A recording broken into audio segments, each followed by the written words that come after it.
What's up, guys? Welcome to Bipolar Boxing. Friday on the undercard of Mike Tyson versus Jake Paul, we got Katie Taylor versus Amanda Serrano. And this is a rematch of the fight they had last year. It was an amazing fight, and I'm excited for this one. It's just, man, it's hard to get a read on this fight because there's just, I like betting fights on just who I think's going to win. But for this fight in particular, I got to look at, who I think the judges will favor in a close fight. And in women's boxing, there is a lot of close rounds. Look at Katie Taylor's last three fights: split decision, majority decision, majority decision. I don't agree that all of them were splits or majorities. I thought the right person won in all three of those fights, but the judging was just it's funny. It's hard to judge women's boxing, and it's even harder when you're live.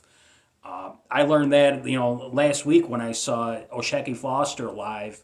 I thought he lost that fight, and I was expecting to come home and just see all over social media that Conceição got robbed, and it wasn't like that. A lot of people were saying, "Yeah, Shaqie deserved the decision," and I didn't see it like that live. So it is different watching these fights live. And for females, they don't got a lot of knockout power. They're not very technically skilled, and because it's just hard to do it in female. You only got 2 minutes to show your work, so you kind of just go in there and get after it. They all have very good gas tanks because they're only fighting 2 minute rounds. So, but it makes for a more exciting fight. And when it comes to women's boxing, these two are it. Like, I mean, there's Layla Ali, Lucia Riker, Ann Wolf, Christy Martin.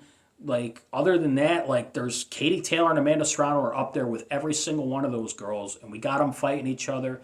They're not in their prime. One's 38, the other one's 36. But I mean, women tend to age a little bit better in combat sports. There's a lot of them fighting. They fight after they have kids. They fight until they're in their late 30s and 40s. So both of these girls, I think, are at the top of their game. For me, it just comes down to I think Katie Taylor just looks a little bigger than Amanda Serrano, and I think she can kind of bully Amanda Serrano around a little bit more. I haven't rewatched the first fight. Maybe I'll do that before the fight to get a little better read on it. But I just see Katie Taylor as just her punches are going to be more powerful than Serrano. Serrano might have the more eye-catching shots because she is faster.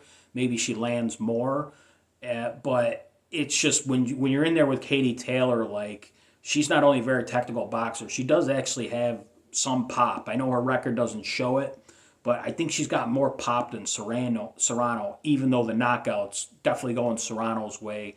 It's just, guys, women's boxing is such low level at times. So these girls that Serrano's knocking out, yeah, Serrano might knock them out, and Katie Taylor might win 12 rounds to none.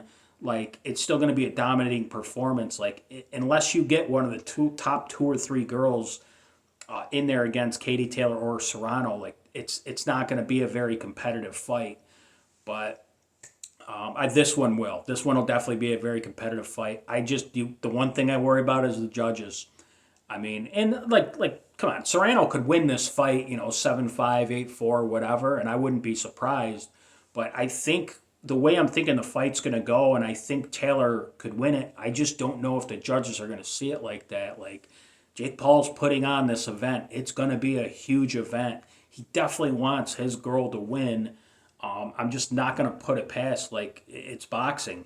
I'm not going to put it past anybody to just pay off two of those judges and just say, hey, there's going to be a lot of close rounds in this fight. Just make sure that all the close rounds go to Serrano, and let's get her a decision. And I don't think either way this fight goes, I don't think there's going to be so-and-so got robbed. It's just going to be, I think judges might just say, yeah, maybe I'd give it to Taylor, but Jake is putting on this fight, so let's just give it for his fighter. I worry about that happening in this fight.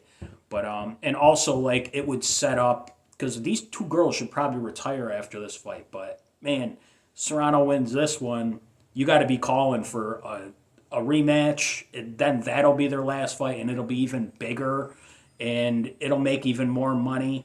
So there's a lot of things going on with if Serrano wins, you could have some options on the table. Whereas if Taylor wins, it's pretty much done. That whole thing with Taylor and Serrano bringing women's boxing back, it's kind of all gone if Katie Taylor wins. We'll remember it, but like, what do we got to look forward to in the future?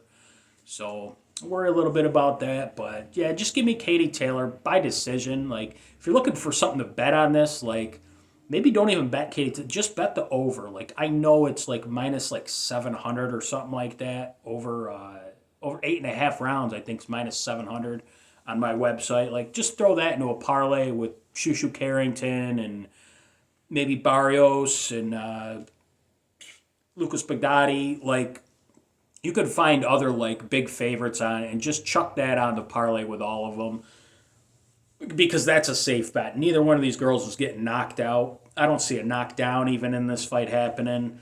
So yeah, just go with the over. But gun to my head, give me Taylor by decision. I'm gonna say 7 rounds to 5. Might be a majority or a split as well. But have a good night, guys.